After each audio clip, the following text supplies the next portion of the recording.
DXP Diecast Racing. It's been a moment. Here we go, folks. We're going to tie up a few loose ends today. Namely, the Policeman's Ball right here. Had a couple of late entries. We're going to race them. I still have the times listed on the whiteboard.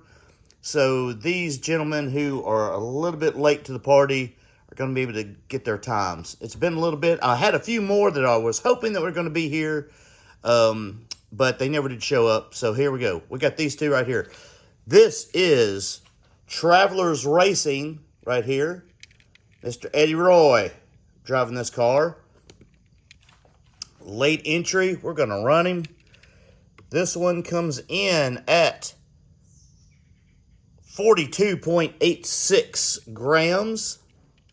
And he will be going up against none other than Numbskull Racing. I want to thank Numbskull for the beautiful stickers that he sent as well. 69.62 grams. We're going to put both of these in the starting block up here. I got the track all clean. Hadn't been out here in a little bit. It has been so hot. Put these two cars against each other. We're going to run them down in each side of the track. Try to get some times and see how they compare to the other ones that raced a couple of months ago. Here we go. Yeah, it's been hot. It has been really hot here. The track's cleaned. We're ready to race. Ready, set, go. Right, what kind of times did we get? Numbskull with a 2207. Let me get a marker here.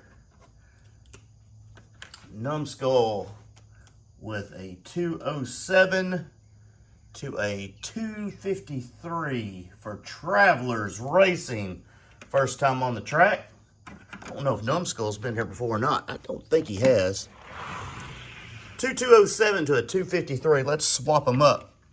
Travelers Racing's giving away a little bit of weight. You could have got up to 70 grams.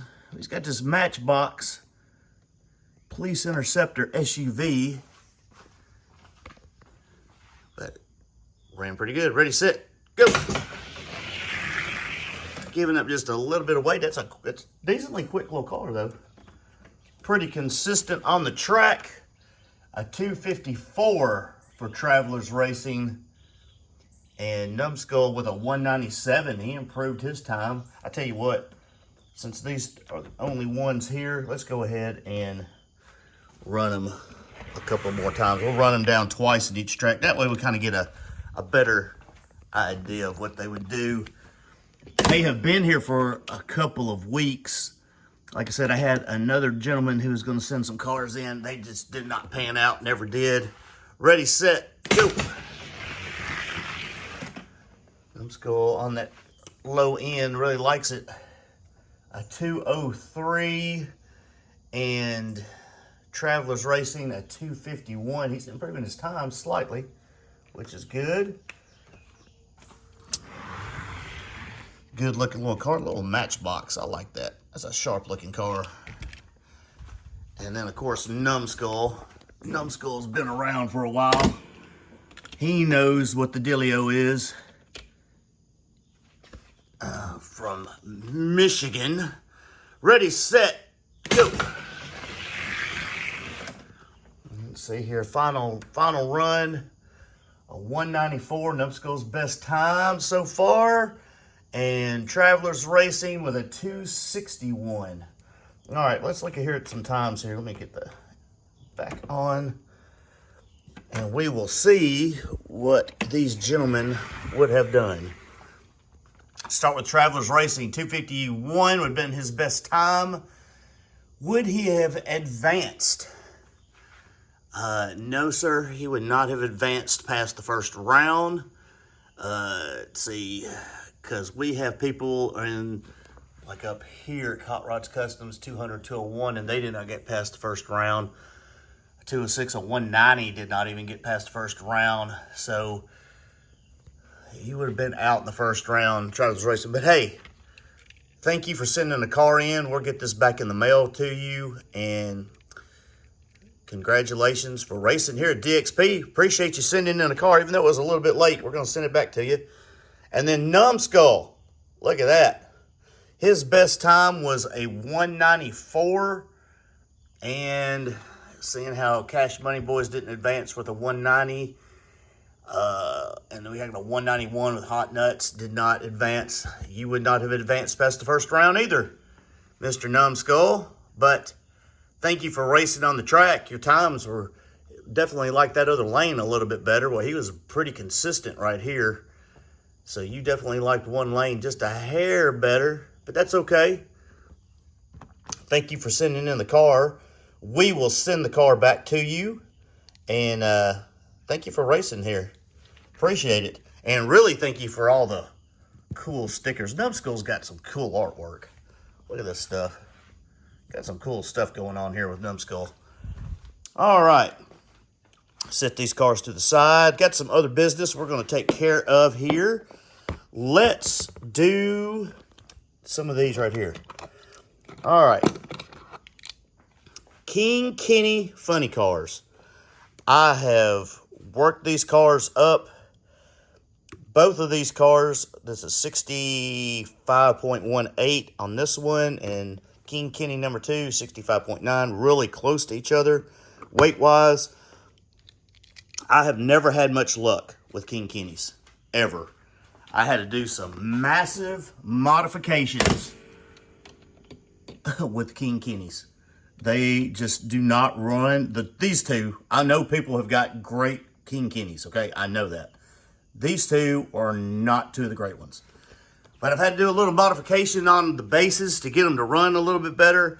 The wheel work is not great.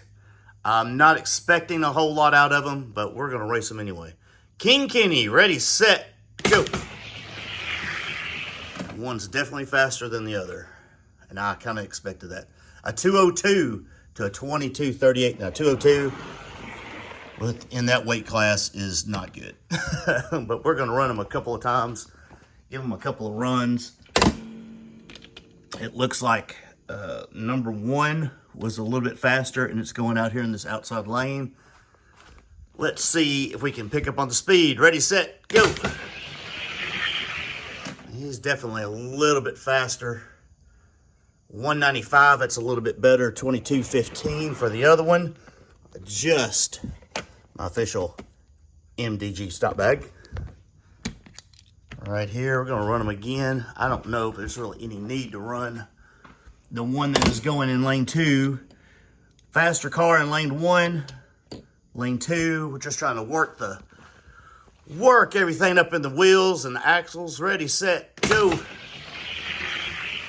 See if we get a little bit more speed. 189, that's a lot better right there. I think this one right here is not worth a flip. It's got a funky wheel.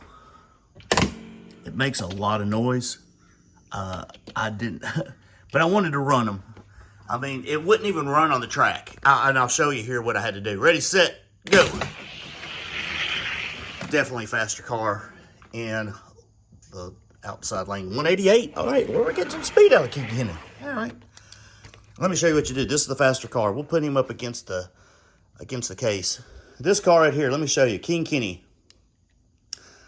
This car, the bottom, I don't know if you can see it or not. Maybe I can get a better background here. I had to mill a lot off this back face back here. I don't know if you can see it or not. All this stuff, this casting was sticking up, and the middle right there, and maybe you can see it a little bit right there where I had to take some stuff off. It was terrible. It drug on the track. The wheels would not even roll. I got it rolling now. Just something that I had to do to modify it to get it to run. Like I said, it's got a janky wheel back here. Just does not want to spin very well. But anyway, it's hard to do with one hand. Anyway, that one is no count. This guy right here seems to be a little bit faster. Let's put it up here against the case. I've recalibrated everything here. We're trying to get everything back right. Ton of funny cars. but that's okay because they're in their weight class. Here we go. Hershey's right here. This is the gatekeeper. Do not know what it's running right now. Have no clue. Gonna see if a King Kenny, I've never had a King Kenny, fast enough to get in. All right, we're gonna see if this one can beat the old Hershey's and get in the case. Ready, set, go. Oh, he's just not gonna be quite fast enough.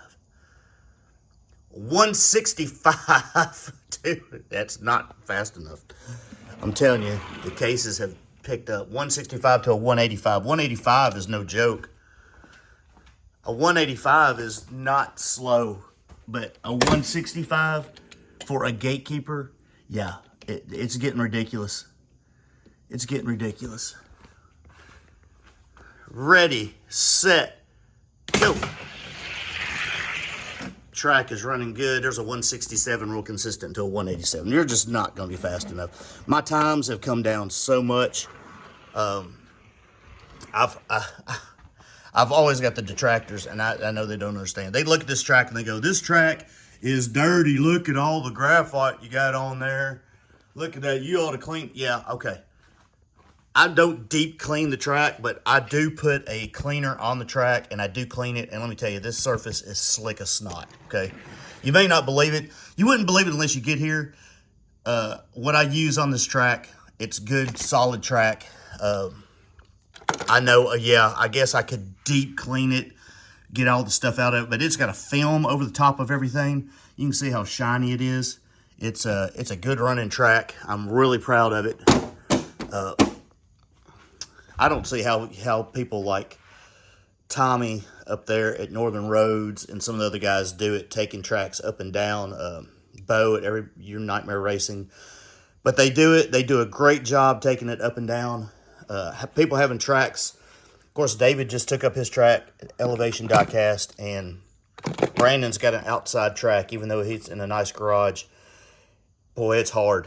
It is hard to keep this track clean and keep them running good. But these outdoor tracks, they take a lot of abuse out there in the garages that are around everywhere. Steel City Diecast has got his out there. I mean, mine is not heat and air controlled, so it does a lot of movement. It's best. It's what I got. You know, I'm pretty happy because look at all these guys right here, and I know that's kind of fast that have raced here. Pretty happy with it. The track is running really good. It's just it's hard to get in, which that's what I want. All right, I think I'll make 2 videos, and I'll show some of this other stuff in a next video. But there it is. Numbskull Travelers Racing. Thank you for coming and being a little bit late, but that's okay. We're going to get you. We got you run, and we'll get your cars back to you. And you got to see some King Kennys. Pretty cool. First time I've ever really had to be able to put them on the track and show you what they could do. I know there's some faster ones out there. DXP Diecast Racing. Thanks for watching. See you on the track.